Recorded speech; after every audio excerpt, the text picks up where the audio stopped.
इस पर कुछ बोलेंगे, कुछ बताएंगे। मुझे जानकारी नहीं है, ये बात नहीं थी, अचानक याद आ गया कि थोड़ा सा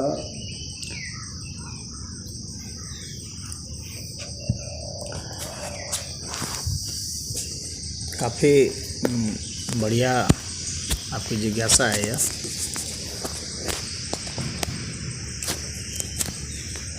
प्रसाद का एक अर्थ होता है कृपा। क्या? प्रसाद का एक अर्थ होता है ईश्वरी कृपा। सर अंशता नहीं हो रही, लगा लीजिए मशीन को। क्या होता है एक अर्थ? प्रसाद का एक अर्थ होता है ईश्वरी कृपा। अच्छा। तो ईश्वर की कृपा कई प्रकार से होती है, एक प्रकार से नहीं कई प्रकार से होती है। और उसमें से एक प्रकार यह भी है जो आपको दिया गया ईश्वर के नाम पर। तो हम लोग जिस चीज़ को स्पर्श करते हैं, जिसके साथ हम लोग के विचार जुड़ते हैं, जिस चीज़ के साथ हमारे भाव जुड़ते हैं, जिस चीज़ के साथ हमारी प्राण शक्ति जुड़ती है, जिस चीज़ के साथ हमारी प्रज्ञा शक्ति जुड़ती है, आत्म शक्ति जुड़ती है और ईश्वरी शक्ति जुड़ती है, ये पूरी शक्तियाँ जब जुड़ जाती हैं एक साथ, तो उसको प्रसाद कहा जाता है। शरीर से लेकर के, यानी शुरुआत से लेकर के, ये जो स्थूल स्वरूप है यहाँ से लेकर के सूक्ष्माति सूक्ष्म स्वरूप तक जब पूरा जुड़ जाता है एक साथ समग्र रूप से, तो उस चीज़ को ही प्रसाद का नाम दिया जाता है। वह वस्तु कोई भी हो सकती है और वस्तु नहीं भी हो सकती है, यानी वह विचार भी हो सकता है, प्रसाद विचार भी हो सकता है, प्रसाद भाव भी हो सकता है। लेकिन यदि वह विचार भी हो, भाव भी हो, वस्तु भी हो, हर चीज़ जो पूरा रेंज है सूक्ष्माति सूक्ष्म से लेकर के स्थूल तक, ये सारा रेंज अगर शामिल है तो उसको श्रेष्ठ प्रसाद माना जाता है। भाव भी हो, विचार भी हो, वस्तु भी हो। हाँ, वस्तु भी हो, प्राण शक्ति भी हो, चित्त शक्ति भी हो, आत्म शक्ति भी हो। जुड़ जाना चाहिए प्रसाद के साथ साथ आशीर्वाद। हाँ, वो तो विचार में आ जाएगा, भाव में आ जाएगा, सब इन सब में सब शामिल हो जाए। इन सब के साथ जो शामिल होता है वही, उसी को आशीर्वाद जो है ना, वो वही कृपा है। ईश्वर की कृपा जो है वो आशीर्वाद है। आशीर्वाद व्यक्ति का नहीं उसमें चलेगा, व्यक्ति है ये नहीं है कुछ। हाँ, उसमें ईश्वर का ही होगा। तो वो ईश्वर का आशीर्वाद मान लीजिए, ईश्वर की कृपा मान लीजिए, ईश्वर की भक्ति मान लीजिए, तो उसको प्रसाद कहा जाता है। इसलिए प्रसाद ग्रहण का बहुत महत्व दिया गया है। क्यों कह दिया तुलसी ने? और उसके पीछे यह ईश्वर की कृपा तो है ही एक अर्थ में, लेकिन इसके पीछे एक दूसरा भी विज्ञान है जो सामान्य लोगों को दिया जाता है। और दूसरा विज्ञान यह है कि आप जो पूरे रेंज आपको जो मिला है, इसको जिस तरफ से आपको मिला है, आपको उल्टी दिशा में चल कर वहाँ तक पहुँच जाना है। इसके ठीक उलट दिशा में आपको वहाँ चले जाना है। आपको समझना है कि ये जो स्थूल है, जो वस्तु में मिली है, ये वस्तु विचार कैसे है, उस वस्तु के पीछे जो विचार है आपको उसको भी अध्ययन करना है। उस वस्तु के जो प्राण शक्ति है उसका भी अध्ययन करना है। उस वस्तु के हर चीज़ का आपको अध्ययन करना है, जो अगर वस्तु के रूप में मिली है। तो अगर विचार के रूप में मिली है तो फिर विचार का अध्ययन करेंगे। यानी आपको जो भी प्रसाद के रूप में मिला है, उस प्रसाद का आपको दिया गया है। क्यों दिया गया है? तो उसको इसलिए दिया गया है कि आप इसका पूरा विस्तृत रूप से इसका आप अध्ययन कर लें और इसके सारे ज्ञान को, विज्ञान को, इसके अस्तित्व को, हर चीज़ को आपको पूरा इसका समझ जाना है। उसको देने के पीछे सबसे बड़ा मकसद यह है कि आपको उसके विषय में हर चीज़ जान लेनी है। इसीलिए वह एक सैंपल के रूप में दे दिया जाता है, एक चिन्ह के रूप में दे दिया जाता है कि यह आपको एक चिन्ह दे दिया गया, अब आप इस चिन्ह को लीजिए और इस चिन्ह का फिर इस चिन्ह के माध्यम से आप शोध कीजिए और ऐसा शोध कीजिए कि इस चिन्ह से लेकर के वहाँ तक पहुँच जाएं। तो इस पूरे रेंज तक पहुँचाने के लिए ही यह प्रसाद रूप का आविष्कार हुआ है। इसका उद्देश्य महज जो है किसी ने दिया और खा लेना नहीं है, या एक भोजन नहीं है कि आपने खा लिया सिर्फ इसको। इसके यहाँ से ले करके एकदम अंत तक आपको हर चीज़ पता लगा लेना इसके विषय में, और इसका आपके साथ जो संबंध है उस विषय में, या अन्य के साथ जो संबंध है उस विषय में। जब आप ऐसा कर लेते हैं तो इसका मतलब है प्रसाद फलीभूत हो गया। और नहीं कर पाते हैं तो ठीक है, धीरे धीरे, कभी आज नहीं तो कल होगा, कल नहीं तो परसों होगा।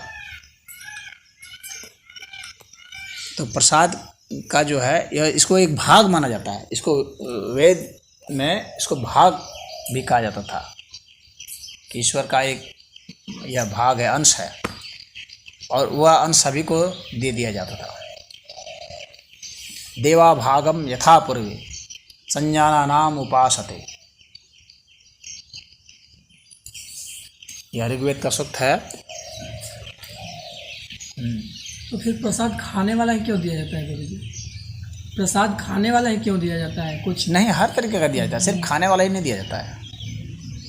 पहनने हर जगह, जैसे कि मान लो फूल भी दिया जा सकता है प्रसाद के रूप में, बिल्कुल दिया जा सकता है। आदमी फूल को भी खा जाते हैं। नहीं, अब चूँकि आपके जो है मुख इंद्री जो है ज़्यादा सक्रिय है, इसलिए आप इसको खा सकते हैं। फूल को आप देख भी सकते हैं, वो भी, हाँ, फूल को आप सूंघ भी सकते हैं। या तो आपकी कौन सी इंद्री ज़्यादा सक्रिय है, किस इंद्री को आप ज़्यादा महत्व देते हैं, हाँ, उसके हिसाब से है। इसको ग्रहण तो आप कई एक मुँह से ग्रहण का सामान्य रूप से लोग ये अर्थ यही लगाते हैं कि मुझे खा लेना, क्योंकि इससे लगता है इसको हम पूरा ग्रहण कर लिए। लेकिन जब हम किसी चीज़ को आँख से देखते हैं तो वह भी एक ग्रहण होता है, वह हमारी इंद्री भी एक ग्रहण करती है, हमारी नेत्र इंद्री ग्रहण कर रही है। किसी को सूंघ रहे हैं तो हमारी घ्राण इंद्री ग्रहण कर रही है। हमें ग्रहण करने से मतलब होता है हम उसको कैसे पूरा ग्रहण करते हैं। सिर्फ खा लेने से मतलब नहीं होता है, खाना भी वह भी शामिल है, हाँ, लेकिन हम सुन भी सकते हैं, किसी को स्पर्श भी कर सकते हैं। अच्छा, इसमें सर्वोत्तम कौन सा है? इसमें सर्वोत्तम हर व्यक्ति के लिए अलग अलग होगा सर्वोत्तम, हर एक व्यक्ति का अलग, क्योंकि जिसकी जो इंद्री ज़्यादा सक्रिय है वो उसके माध्यम से ज़्यादा ग्रहण करता है। किसी व्यक्ति के कान ज़्यादा ग्रहण करते हैं, हाँ, किसी की आँखें ज़्यादा ग्रहण करती हैं।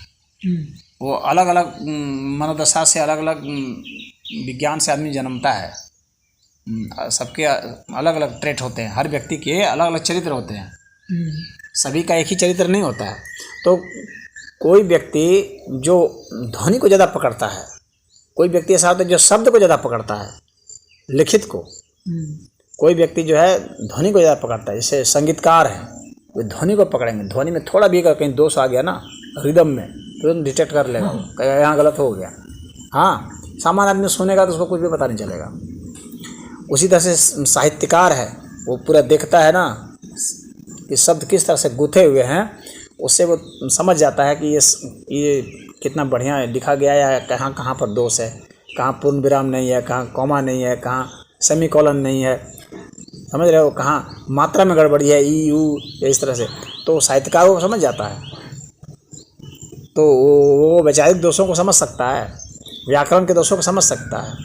उसी तरह से जो व्यक्ति होटलों में जो होते हैं, जो शेफ़ होते हैं, और वहाँ भी रखे जाते हैं, ये जो कि सिर्फ टेस्ट करने के लिए होते हैं, उनकी भी तनख्वाह बहुत ज़्यादा होती है। वे हर चीज़ का स्वाद लेके बताते हैं, वे स्वाद से बता देंगे कि इसमें क्या चीज़ खटक रही है, कौन सी गड़बड़ है इसमें, किसकी मात्रा सही है, किसकी नहीं है, कौन सी इसमें नकली मिलाया गया है, इसमें घी असली है कि नहीं है, बढ़िया क्वालिटी का घी है कि थोड़ा लो क्वालिटी का घी है, बढ़िया क्वालिटी का शहद है कि लो क्वालिटी का शहद है। उसकी स्वाद इंद्रिय इतनी सक्रिय होती है कि वो उसी से बता सकता है।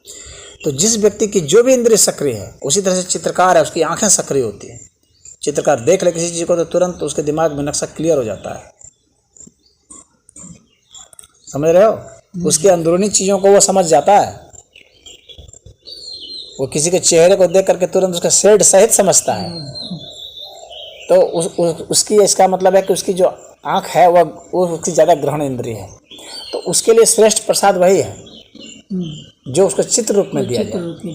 अगर ईश्वर का फोटो उसको दिया जाए चित्र रूप में, किसी संत का फोटो दिया जाए चित्र रूप में, हाँ, या किसी साधना का चित्र दिया जाए, तो उसको वो तुरंत समझता है, वो तुरंत ग्रहण करता है। लेकिन यह खाने वाला अक्सर इसलिए दिया जाता है क्योंकि अमूमन यह सबका सक्रिय होता है। भोजन जो है सबका सक्रिय होता है, कुछ का विशेष सक्रिय होता है, जैसे मैंने होटल का बताया।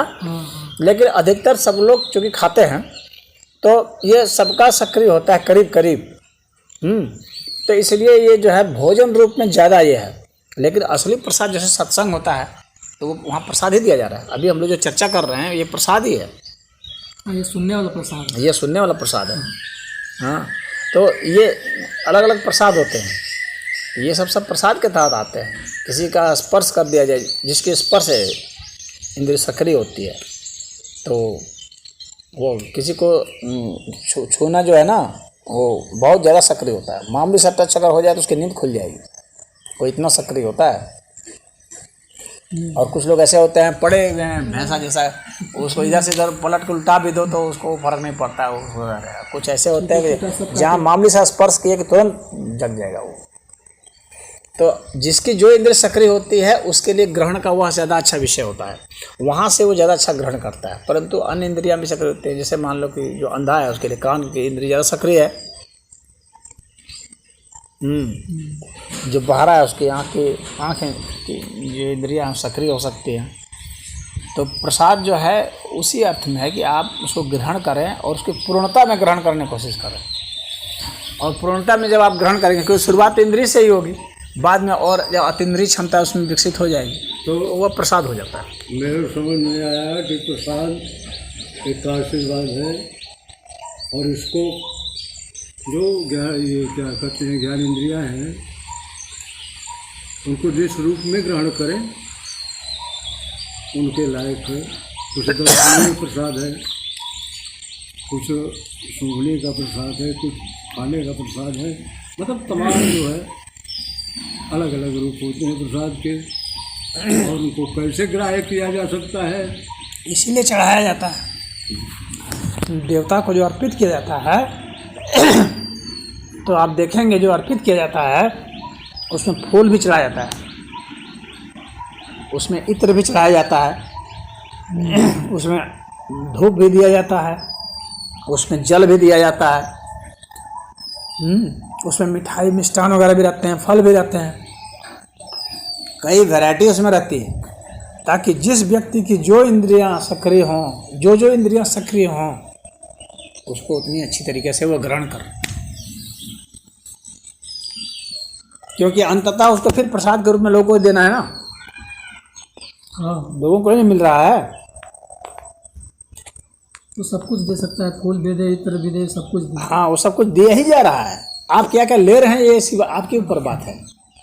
अगर वहाँ धूप जल रहा है तो इसका मतलब वो आपको प्रसाद दिया जा रहा है धूप के रूप में, लेकिन उसको आप प्रसाद नहीं मान रहे हैं। आपकी नासमझी है कि उसको आप प्रसाद नहीं मान रहे हैं।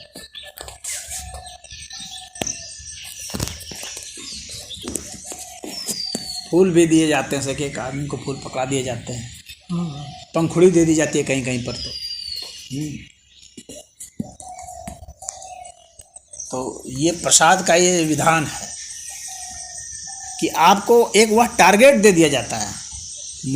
मुख्य रूप से एक तरह से वो आपको टारगेट दे दिया गया साधना के लिए, और ईश्वर का प्रसाद मांगते, ईश्वर की कृपा से कि अब आपका ईश्वर जो हैं वह आपके ऊपर कृपा करें कि आप यहाँ से ईश्वर तक पहुँच जाएं इसके माध्यम से।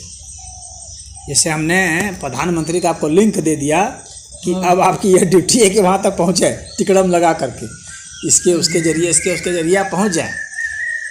आप यहाँ से पहुँचेंगे अपने ब्लॉक के जो वो हैं उनके यहाँ, वो पहुँचा देगा विधायक के यहाँ, विधायक पहुँचा देगा मंत्री के यहाँ, मंत्री पहुँचा देगा सांसद के यहाँ, सांसद फिर पहुँचा देगा वो अपने वहाँ केंद्र के मंत्री के यहाँ, वो पहुँचा देगा आपको प्रधानमंत्री के यहाँ।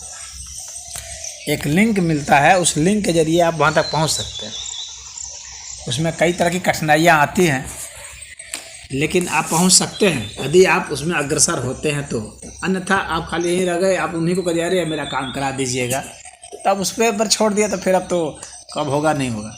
लेकिन आपका खुद सजग है तो आप चले जाएंगे, मिल लेंगे। 1000 तरह की परेशानियाँ आएंगी, उसके बावजूद आपकी संकल्प शक्ति पर है। तो लिंक इसीलिए पढ़ाया था, यह एक लिंक है प्रसाद, और यह एक ऐसा लिंक है जो वो ईश्वरीय कृपा से आपको प्राप्त हुआ है। संकल्प जरूरी है, लगन हाँ। जरूरी है, हाँ, तो आपके संकल्प शक्ति के आप ऊपर मंजिल तक पहुंच जाएंगे। बिल्कुल पहुंच जाएंगे। और वो प्रसाद दिया इसीलिए जाता है कि आप जो है उस वहाँ तक पहुँच जाइए इसके जरिए।